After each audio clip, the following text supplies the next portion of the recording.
I'm Tyler Bobo here at Keller Williams in Wasilla. I've been licensed for about 12 years. For folks who don't know me, I've got my associate brokers, and really my niche in the world is the creative finance niche. I do a lot of investing myself, and I like to put deals together that are difficult, weird, strange, and I just really believe in the power of real estate. I'm out there buying houses, doing the thing. Yeah, do the thing. That's one of my favorite things. If you guys have seen any of my other videos, you know that do the thing comes up probably way too often. Anyway, I'm Matt St. John with Street John Realty. We are a brokerage out here in Keller Williams Alaska Group Wasilla, and I am, for all intents and purposes, numbers oriented, right? I like to make sure that the numbers make sense before we do the deal, just to make sure that nobody's going to get any surprises and everything's going to be profitable throughout the transaction, as well as when they go to sell the home in the future. So Tyler, if you had advice in general for a buyer or a seller in today's market that feels stuck in regards to the environment, whether it be interest rates, home values, home prices, what would you say to them about the cost of waiting? It can be really expensive, but it also depends on who's asking and what position they're in right now. So I work with a lot of first-time home buyers, and man, the cost of waiting can be the worst for them. Real estate is the number one wealth building tool for most people, and their primary residence is like the foot in the door to get them going places. It doesn't have to be your dream home, just buy something. I know interest rates are higher right now than we would like, but they're still not as high as they were. If you can get your foot in the door as a first-time buyer, you're going to be in so much better position on so many fronts. So obviously the appreciation, we were talking about throwing a conservative number of like 5% per year. Obviously that varies and we can't control it, but there are some things that if you're in a rental now versus buying, let's say you get a place that's a comparable price, pretty close, maybe even a little bit more to buy than where you're renting. Right. You get to write off all the interest. So even though you might be paying $100 or $200 more, but not necessarily, you get to write that off. So let's say, I'm just making up numbers, let's say $1,000 a month is interest, then you get to write off $12,000 versus if you're renting, you're not. So right there, a $12,000 write-off, depending on your tax bracket, it's a few $1,000s in savings. Right. And then of course you've got your appreciation, you've got your mortgage pay down, the principal that you pay on it. Right. There's just, you don't have a landlord. If you want to do things, if you put money into the property, that's your money, that's your... And another write-off. Depending on what you do to the property. Yeah, and depending, like if it's your primary residence, usually it's it's just money that you're spending. Right. But say you spend, you put in new flooring or you paint it and just make it nicer, then that's just more equity to have when you leave. Correct. And if it's your primary residence, you're not getting taxed on that. And obviously ask your tax professional, there's different things, but Right. but just basic home ownership is so huge. And Yeah. So not to just ramble on, but that's for a first-time buyer. It's different, if they're looking at making an upgrade or downsizing. So my advice is going to be tailored to the position that they're Right. in. But man, waiting can be expensive. Yeah, so real quick, let's go over numbers. So say we had a $400,000 house, right? So say you're trying to sell me a $400,000 house and sell me on buying it now versus waiting, right? First-time home buyer. First-time home buyer. 5% interest for appreciation. We'll go off of that number to start with. Yeah. And we'll say I'm currently renting and I'm paying about $2,000 a month in rent, right? Yeah. So break those numbers down for me real quick.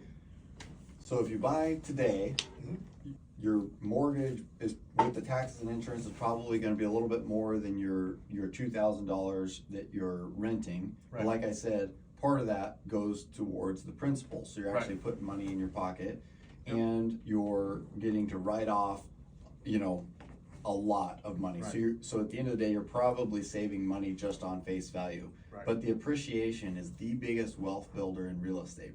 When you get into investing in real estate, most people are more excited about the cash flow. They're like, well, if I get enough cash flow, I can leave my day job, or if I Right. get enough cash flow, I can afford the toy I want, or whatever the particulars may be.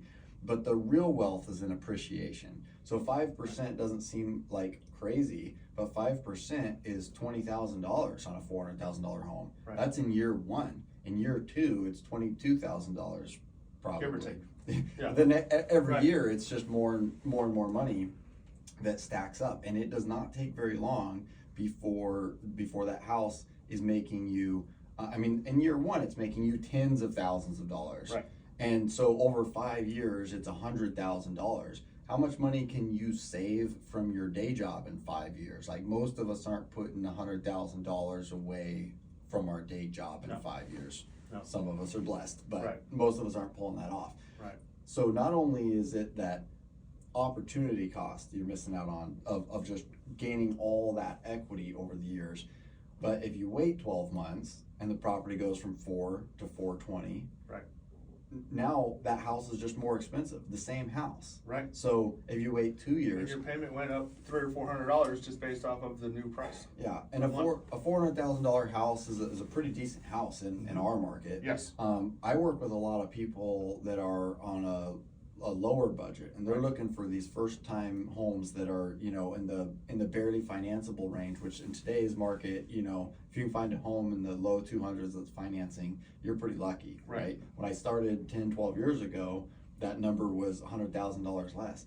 I can't tell you how many people I had that were qualified and waited, and their income didn't keep pace with the appreciation on the Yep. real estate. I've got dozens of And potential inflation. clients. Well, right. Yeah. Yeah, well, that's what it is, the Yep. inflation on the house, not just your milk and bread and gas. Yep. So I don't know how many clients over the years that I unfortunately failed to convince that they needed to buy that house that will probably be stuck renting, some of them forever, which is a real shame. And some of them just missed out on $100,000, who couldn't use an extra $100,000 laying around. Yeah, exactly. But some of them will never buy a home, and that is a tragedy. Right. So, I did some quick math, we brought the homework. Appreciation around 20 grand, right? Amortization, which is the principal pay down, a little over 4 grand over the first year. So that's $24,000. And then Both those go up every yeah, year. go up every year, right? And then tax write-off, right? Yep. For the interest that you paid. So if you say the payment was $2,500 a month times 12, right? What does that come out to? 30 grand, give or take, that you paid in to the house over Sounds 12 right. months? Pretty close. Pretty close. So 26,000 of it was a tax write-off because that was all interest, give or take? No, Oh. because you got the taxes Yeah. and insurance, but Taxes and insurance we'll just throw a number out there. Right. Let's say 18,000. So Yeah. 18,000. In a write-off. Yeah, and so Right. if you're at a 20% tax bracket, that's almost $4,000. Right. Yep. So we went from 20 to 24 because of the principal and the appreciation, right? Yeah, And now we're at 28. yeah, $28,000 on year one. Year one. And that gets better Every year, because it's based off of percentages, not actual like the dollar amount, so Yeah. to speak. Yeah, so again, so $28,000 first year, and that's not even including the fact that like you didn't lose any money by just paying somebody else rent. Yeah. So let's put this in another perspective. Let's say that this potential buyer makes $100,000. That's a pretty good income. They'd be Yeah, able to that's super afford good. that. Yep. So, and I'm using that because it's a nice round number. Yeah. And we're talking about $25,000-$30,000 in their very first year. 28, I think we said, right? Right, correct. So, some of that is equity. Some of it's tax savings that Right. you actually get to put back in your pocket. But some of it's equity pay down. You don't get all of that, but the bottom line is that's $28,000 either cash flow or net worth growth in 1 year. For a person making $100,000 who's already doing pretty good, that's Right. pretty good. That's a 28% increase on his cash flow and or net worth. Like, Right. imagine if you got a 28% increase at your job and Yeah. you were making $100,000. That's what it is to Right. buy a home versus not.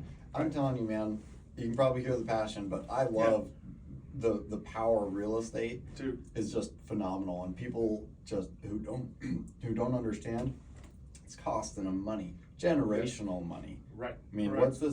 what's this going to do for your kids in a generation or two to have gotten into some real estate versus not? Yeah, and we haven't even talked about the potential of, after a few years, leveraging that appreciation and that equity into additional properties Yep. to set you up even, farther in the future. I mean, we'll leave that for a later video. Well, but- if I can wrap that back Go around ahead. real quick, we were talking mostly so far about first-time home buyers. Right. Well, then you've got people who aren't. Maybe they're looking at making an upgrade or even a downgrade, and they've been in the house, downsize, not necessarily downgrade or whatever, Yeah, but yeah. they've been in the house for a while, so they've got $100,000 or maybe $200,000 in their house, which most people do if they've owned it more than a few years, because Right. the appreciation has been huge.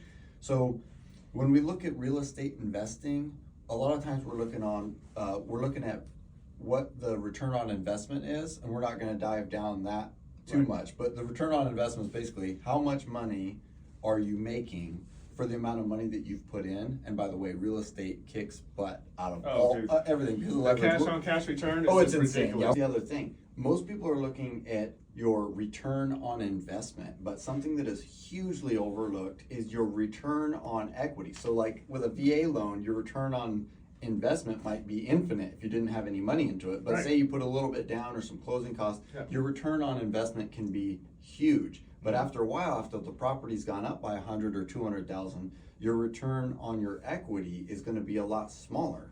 So that's the point when you can sell that property and move it into another, even if it's your own residence. Say that you've outgrown the first one, Right. a few years It was later, your first-time the home buyer's a family little has small. grown, Yeah. maybe your budget has grown, and you can buy that house that you really want. Yep, You can take that as the down payment if you need to leverage you into a bigger property. So now you're actually getting more tax write-off, but you're also getting more equity growth. Right. Because now you've got let's just say a $600,000 house instead of a $400,000 house Right. going up by 5% a year. So you're really using your equity to leverage it.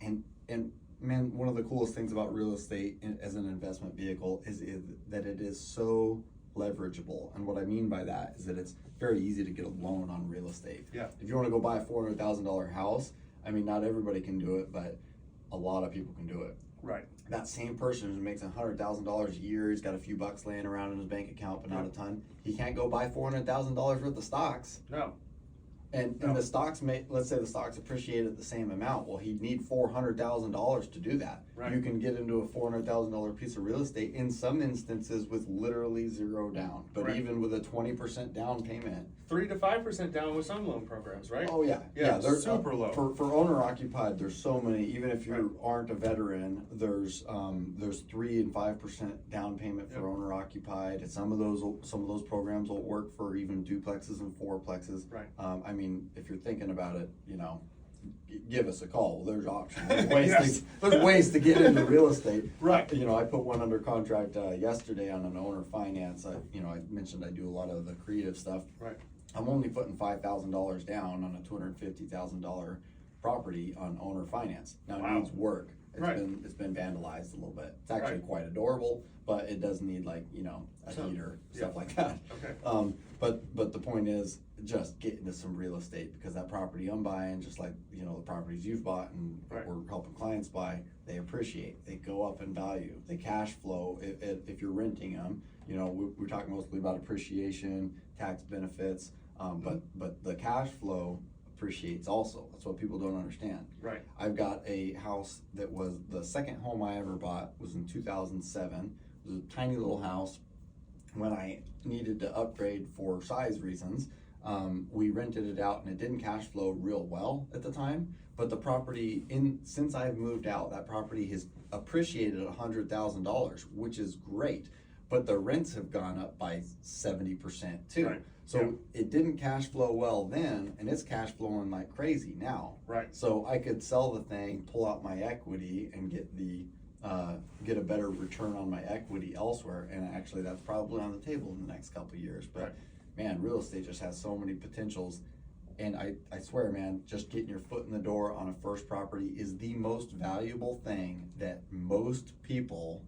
most average people who aren't born into trust funds, just most American folks can get into a piece of real estate and start building Right. real wealth. Becoming a millionaire with real estate is not that hard anymore. No, it's not. And another point I wanted to bring up is we've showed what they'll gain by moving now, and also what they potentially lose, but also, so say they're looking at a $400,000 house, right now. Next year, we already said it's gonna be worth 420, right?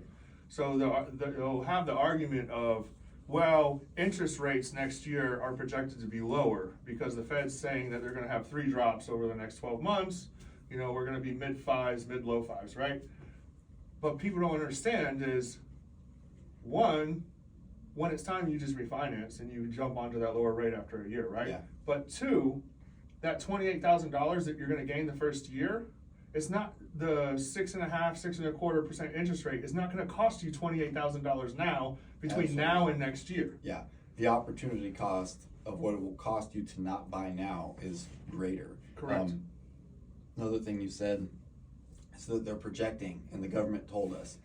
I mean, you Yeah. trust the government, good luck. Now, Right. I do believe interest rates are coming down, Correct. but we were all told that they would have been coming down more already. So we're already off what the projection was 4 months ago. Now, I do still think, I mean, it's election year, there's economic, Drivers. thank you, Yeah. that really are pointing that the interest rates will be cheaper next year. Great, refinance next year. Right, I mean, I am exactly. not waiting to buy real estate. The No. old saying, you don't wait to buy real estate, you buy real estate and wait. Right. That's what builds wealth. If the interest rates go down, great, I'll go refinance a few things if I get the opportunity to, but we don't know that they're gonna be less. Right. We are pretty darn confident that real estate, no matter what happens with interest rates, real estate is gonna go up because there's just, I mean, we're Yeah. out here in it every day. There's not enough houses There's not. already. So the supply and demand's pushing real estate up. What if real estate goes up by 5% and interest rates go up also? Now it's really gonna kick you where it hurts. Right. You're gonna You be know? you're gonna have lost 30, 40 grand at that point. Absolutely. Yeah. Thank you, Tyler. Appreciate it. Always a pleasure. Like basically to summarize this whole thing, the longer you wait, whether you're own a property and you want to sell it and upgrade, downgrade, whatever the situation is, the longer you wait, the more expensive everything gets, and the less you're going to ultimately net off of the backside. So, ask a professional in your area for more information on these topics, or contact Tyler or myself. Either of us can run you through it from top to bottom and go more in depth in these topics or subject matter. So let us know, like, subscribe, and we'll talk to you guys later. Tyler, you have anything else? Nope, that's it. This will be on both of our channels and social medias and such. I really appreciate the follow on YouTube, especially if you're interested in learning more about what I've been doing on my investment stuff. Yeah, hit us up. Thank you. Appreciate it. Awesome. Thank you.